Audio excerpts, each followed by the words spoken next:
Hi friends, welcome back to my YouTube channel Yanaloka. ಎಲ್ಲರೂ ಹೇಗಿದ್ದೀರಾ? ಎಲ್ಲರೂ ಚೆನ್ನಾಗಿದ್ದೀರಾ ಅಂತ ಅಂದ್ಕೋತೀನಿ. ನಾನು ಕೂಡ ಅಷ್ಟೇ ಚೆನ್ನಾಗಿದ್ದೀನಿ. ಇವತ್ತು ಕೂಡ ಬೆಳಗ್ಗೆ ಮಾರ್ನಿಂಗಿಂದಲೇ ವ್ಲಾಗ್ನ ಸ್ಟಾರ್ಟ್ ಮಾಡ್ತಿದ್ದೀನಿ. ಇವತ್ತು ಕೂಡ ವೆದರ್ ಸ್ವಲ್ಪ ಕ್ಲೌಡಿ ಥರನೇ ಇದೆ. 7 ಗಂಟೆ ಆದರೂ ಇನ್ನೂ ಕೂಡ ಸೂರ್ಯನೂ ಹುಟ್ಟಿರಲಿಲ್ಲ. ಆಚೆ ಹೋಗಿ ನಾನು, ಖುಷಿ ಮತ್ತು ಮಾನ್ಯ 3 ಜನ ಯಾವ ಥರ ಇದೆ ವೆದರ್ ಅನ್ನೋದನ್ನು ನೋಡಿಕೊಂಡು ಒಳಗೆ ಬರ್ತಾ ಇದ್ದೀವಿ. ಯಾನ ಇನ್ನೂ ಮಲಗಿದ್ಲು. ಅವಳು ಎದ್ದೇಳೋ ಅಷ್ಟರಲ್ಲಿ ನಾನು ಮತ್ತು ಮಾನ್ಯ ಇಬ್ಬರು ಸ್ನಾನ ಮುಗಿಸ್ಕೊಂಡು ಬೆಳಗ್ಗೆ ಟಿಫನ್ಗೆ ರೆಡಿ ಮಾಡೋಣ ಅಂತ ಅಡುಗೆ ಮನೆಗೆ ಬಂದೆ. ಇವತ್ತು ದೋಸೆ ಮಾಡೋಣ ಅಂತ ಪ್ಲ್ಯಾನ್ ಹಾಕ್ಕೊಂಡಿದ್ದೆ. ಇನ್ನೇನು ಚಟ್ನಿ ರುಬ್ಬಬೇಕು ಅನ್ನೋ ಅಷ್ಟರಲ್ಲಿ ಯಾನ ಕೂಡ ಎದ್ದು ಬಂದಳು. ಅವಳಿಗೆ ಪಲ್ಯ ಅಷ್ಟು ಇಷ್ಟ ಆಗಲ್ಲ, ಯಾಕೆಂದರೆ ಅವಳು ತರಕಾರಿ ತಿನ್ನಲ್ಲ. ನಾವು ಏನೇನೋ ಮಾಡ್ತೀವಿ ತಿನ್ನಿಸೋದಕ್ಕೆ ಅಂತವ, ಬಟ್ ಅವಳು ತಿನ್ನಲ್ಲ. ಅಷ್ಟು ಅವ್ರ ಅಪ್ಪ ಇದ್ದರೆ ಒಂದು ಪಕ್ಷ ತಿಂದ್ಬಿಡ್ತಾಳೆ ಎದುರುಕೊಂಡು, ಬಟ್ ನಾನಿದ್ರೆ ಅವಳು ನನ್ನ ಮಾತಿಗೆ ಉಪ್ಪು ಕೂಡ ಹಾಕಲ್ಲ. ಇವತ್ತು ಕಾಯಿ ಚಟ್ನಿ ಮಾಡೋಣ ಅಂತ ಕಾಯಿ ಚಟ್ನಿನೇ ಮಾಡ್ತಿದ್ದೀನಿ. ಕಾಯಿ ಚಟ್ನಿ ಮತ್ತು ದೋಸೆಗೆ ಚೆನ್ನಾಗಿರುತ್ತೆ ಕಾಂಬಿನೇಷನ್ನು. ತುಂಬ ದಿನ ಆಗಿತ್ತು ಅವೆರಡು ಕಾಂಬಿನೇಷನ್ ಮಾಡಿ.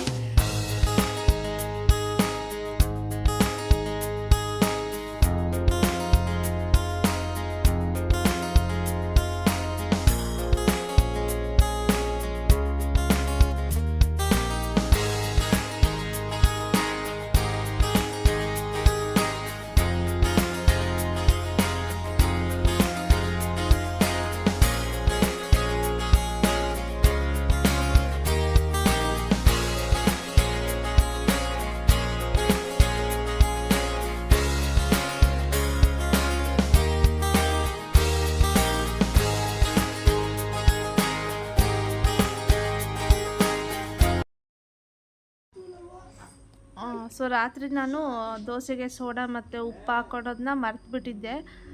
ಯಾಕೋ ನೆನಪೇ ಆಗಲಿಲ್ಲ. ಬೆಳಗ್ಗೆ ಎದ್ದು ಉಪ್ಪು ಮತ್ತು ಸೋಡಾ ಎಲ್ಲ ಹಾಕಿ ಅವಾಗ ತಾನೇ ಕಲಸಿ ದೋಸೆನ ಮಾಡ್ತಿದ್ದೀನಿ. ಮಾರ್ನಿಂಗ್ ಸ್ವಲ್ಪ ಹೊಟ್ಟೆ ಹಸ್ತಿತ್ತು ಅನಿಸುತ್ತೆ. ನೈಟ್ ಅವಳು ಸರಿಯಾಗಿ ಊಟ ಮಾಡಿರಲಿಲ್ಲ. ಆಮೇಲೆ ರಾತ್ರಿ ಅವಳು ಹಾಲನ್ನು ಕೂಡ ಕುಡಿಲಿಲ್ಲ ಸರಿಯಾಗಿ. ಫುಲ್ ಬಾಟ್ಲಲ್ಲಿ ಹಾಲು ಕೊಟ್ಟಿದ್ದೆಲ್ಲನೂ ಹಾಗೆ ಬಿಟ್ಬಿಟ್ಟಿದ್ಲು. ಹಾಗಾಗಿ ಬೇಗ ಅವರಿಬ್ಬರಿಗೆ ದೋಸೆ ಮಾಡ್ಕೊಳ್ಳೋಣ ಅಂತೇಳ್ಬಿಟ್ಟು ಬೇಗ ಮಾಡ್ತಿದ್ದೀನಿ. ಅದಾದಮೇಲೆ ನಾನು ಸ್ವಲ್ಪ ಇವತ್ತು ಹೊರಗಡೆ ಹೋಗೋದಿತ್ತು. ಅದಕ್ಕೆ ನಾನು ಕೂಡ ಅವ್ರ ಜೊತೆ ತಿಂಡಿ ಮಾಡೋಣ ಅಂತ ಅಂದ್ಕೊಂಡು ನಾನು ಕೂಡ ದೋಸೆನ ಹಾಕೋತಿದ್ದೀನಿ.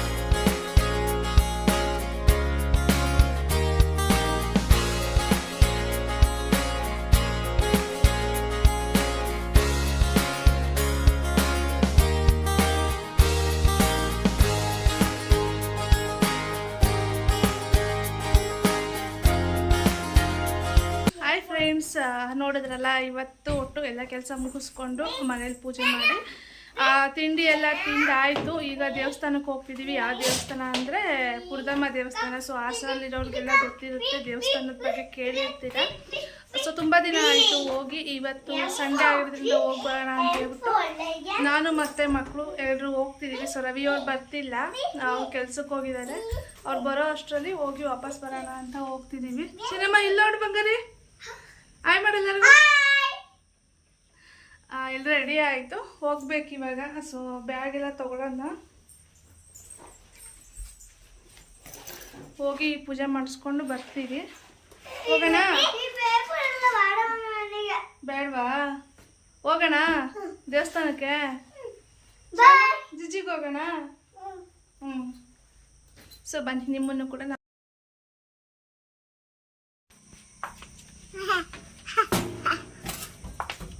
ಇಲ್ಲಿ ಅಕ್ಕಂತ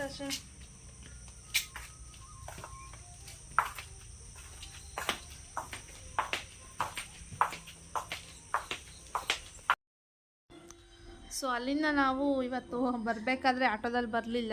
ಆಟೋದವ್ರಿಗೆ ಫೋನ್ ಮಾಡಿದ್ವಿ. ಅವ್ರು ಸ್ವಲ್ಪ ಹೊರಗಡೆ ಇದ್ದೀವಿ ಅಂದರು.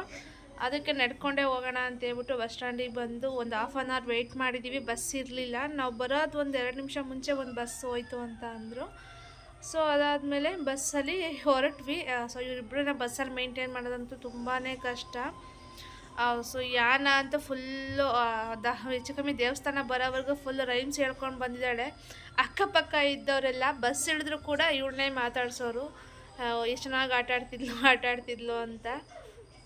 ಸೊ ನೋಡಿ, ಫೈನಲಿ ದೇವಸ್ಥಾನದ ಹತ್ರ ಬಂದ್ವಿ. ಇವತ್ತು ಸಂಡೇ ಆಗಿರೋದ್ರಿಂದ ತುಂಬಾ ರಶ್ ಇತ್ತು. ಆ ಫಂಕ್ಷನ್ಸ್ದು ಕಾರ್ಗಳು ನೋಡಿ, ಎಷ್ಟೊಂದು ಕಾರ್ಗಳು ನಿಂತಿದ್ದಾವೆ. ಒಳಗಡೆನೂ ಅಷ್ಟು, ದೇವಸ್ಥಾನದೊಳಗೇನೂ ಕೂಡ ತುಂಬಾ ರಶ್ ಇತ್ತು. ಆಮೇಲೆ ಹೂವನ್ನ ತೊಗೊಳ್ಳೋಣ ಅಂತ ಹೇಳ್ಬಿಟ್ಟು ಬಂದೆ. ಸೊ ಕವರಲ್ಲೆಲ್ಲ ಹಾಕಿಟ್ಟಿರ್ತಾರೆ. ಸೊ 100 ರೂಪೀಸ್ ಕೊಟ್ಟರೆ ಅದರೊಳಗೆ ಎಲ್ಲನೂ ಐಟಮ್ಸ್ಗಳಿರ್ತವೆ. ಅರಿಶಿನ, ಕುಂಕುಮ, ಕರ್ಪೂರ ಮತ್ತು ಊದುಬತ್ತಿ, ಹೂವಿಂದು ಅಂದರೆ ಸಣ್ಣದೊಂದು ಹಾರ ಹಾಕಿರ್ತಾರೆ, ತೆಂಗಿನಕಾಯಿ, ಬಾಳೆಹಣ್ಣೊಂದು ಹಾರ ಹಾಕಿರ್ತಾರೆ ಅಷ್ಟೇ. ಸೊ ನೋಡಿ, ನನ್ನನ್ನು ಬಿಟ್ಬಿಟ್ಟು ಅಕ್ಕ ತಂಗಿ ಇಬ್ಬರು ಕೂಡ ಮುಂದೆ ಹೋಗ್ತಿದ್ದಾರೆ. ಸೊ ಇಲ್ಲಿ ಫುಲ್ಲು ಸ್ವಲ್ಪ ಖಾಲಿ ಇದೆ, ಬಟ್ ದೇವಸ್ಥಾನದೊಳಗಡೆ ಕ್ಯೂ ಇತ್ತು. ಸೊ ಕ್ಯೂನಲ್ಲಿ ನಿಂತ್ಕೊಂಡು ಹೋಗಬೇಕಿತ್ತು. ಸೊ ಇದ್ರ ಹಿಂದೆ ಒಂದು ಸಲ ಬಂದಿದ್ದೆ, ಸೊ ವಿಡಿಯೋದಲ್ಲಿ ನೋಡ್ಬೋದು. ಆವಾಗ ಇದ್ರಕ್ಕಿಂತ ರಶ್ ಇತ್ತು. ಅದಕ್ಕೆ ಹೋಲಿಸ್ಕೊಂಡ್ರೆ ಇದು ಸ್ವಲ್ಪ ಕಮ್ಮಿನೇ ಅಂತ ಹೇಳ್ಬೋದು. ಸೊ ಮಾರ್ನಿಂಗ್ಗೆ ಸ್ವಲ್ಪ ಭಕ್ತಿ ಜಾಸ್ತಿ ಅವ್ರ ಅಪ್ಪನಂಗೆ. ಸೊ ಇನ್ನೂ ದೇವಸ್ಥಾನದ ಒಳಗೆ ಹೋಗಿಲ್ಲ, ಹಿಂದ್ಗಡೆ ನಿಂತ್ಕೊಂಡು ಕೈ ಮುಗಿತಿದ್ಲು.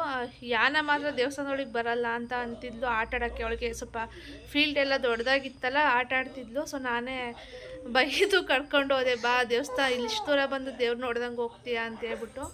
ಸೊ ಒಳಗಡೆ ವೀಡಿಯೋ ಮಾಡೋದಕ್ಕೆ ಅಲೋ ಇಲ್ವಲ್ಲ, ಹಾಗಾಗಿ ವೀಡಿಯೋನ ಒಳಗೆ ಮಾಡೋದಕ್ಕಾಗಲಿಲ್ಲ. ನಾನು ಪೂಜೆ ಮುಗಿಸ್ಕೊಂಡು ಸ್ವಲ್ಪ ಹೊತ್ತು ಕೂತ್ಕೊಳ್ಳೋಣ ಅಂತ ಹೇಳ್ಬಿಟ್ಟು ಈ ದೇವಸ್ಥಾನ ಪಕ್ಕದಲ್ಲಿ ಬಂದು ಕೂತ್ಕೊಂಡಿದ್ದೆ. ಸೊ ನಾನು ಕೂತಿದ್ದೀನಲ್ಲ ಅಂತ ಹೇಳ್ಬಿಟ್ಟು ಅಕ್ಕ ತಂಗಿ ಇಬ್ಬರು ಕೂಡ ಆಟ ಆಡ್ತಿದ್ದಾರೆ. ಸೊ ಈ ಮಾನ್ಯಂಗೆ ಸ್ವಲ್ಪ ಈ ಬೆಕ್ಕು, ನಾಯಿ ಎಲ್ಲ ಕಂಡ್ರೆ ಆಸೆ ಜಾಸ್ತಿ. ಅಲ್ಲಿ ಪಕ್ಕದಲ್ಲಿ ನಾಯಿ ಇದ್ದರೆ ಅದನ್ನು ಮಾತಾಡ್ಸೋಕೆ ಹೋಗೋದು, ಹೀಗೆಲ್ಲ ಮಾಡ್ತಾಳೆ. ಸೊ ನೋಡಿ, ಹೊರಗಡೆಯಿಂದ ಯಾವ ಥರ ಇದೆ. ಹೊರಗಡೆ ಜನ ಇದ್ದಾರೆ, ಬಟ್ ಒಳಗಡೆ ಇಲ್ಲ. ಏಕೆಂದರೆ ಫಂಕ್ಷನ್ಸ್ ಎಲ್ಲ ಮಾಡೋ ಅಂಥವ್ರು ಹೊರಗಡೆ ಎಲ್ಲ ಕಟ್ ಮಾಡೋದು, ಅಡುಗೆ ಮಾಡೋದೆಲ್ಲ ಹೊರಗಡೆ ಇರುತ್ತಲ್ಲ. ಸೊ ಹಾಗಾಗಿ ಹೊರಗಡೆ ಜನ ಜಾಸ್ತಿ ಇದ್ದಾರೆ. ಸೊ ನೋಡಿದ್ರಲ್ಲ, ಇವತ್ತಿನ ವ್ಲಾಗು ಇಲ್ಲಿಗೆ ಎಂಡ್ ಮಾಡ್ತಿದ್ದೀನಿ. ನಿಮಗೆಲ್ಲ ಇವತ್ತಿನ ವ್ಲಾಗ್ ಇಷ್ಟ ಆಯಿತು ಅಂತ ಅನ್ಕೋತೀನಿ. ಸೊ ನೆಕ್ಸ್ಟ್ ವ್ಲಾಗಲ್ಲಿ ನಾನು ನಿಮಗೆ ಸಿಗ್ತೀನಿ. ಸೊ ವಿಡಿಯೋ ಇಷ್ಟ ಆದರೆ ದಯವಿಟ್ಟು ಲೈಕ್, ಶೇರ್, ಕಮೆಂಟ್ ಮಾಡೋದನ್ನು ಮರಿಬೇಡಿ. ಸೊ ಎಲ್ರಿಗೂ ಬಾಯ್ ಬಾಯ್.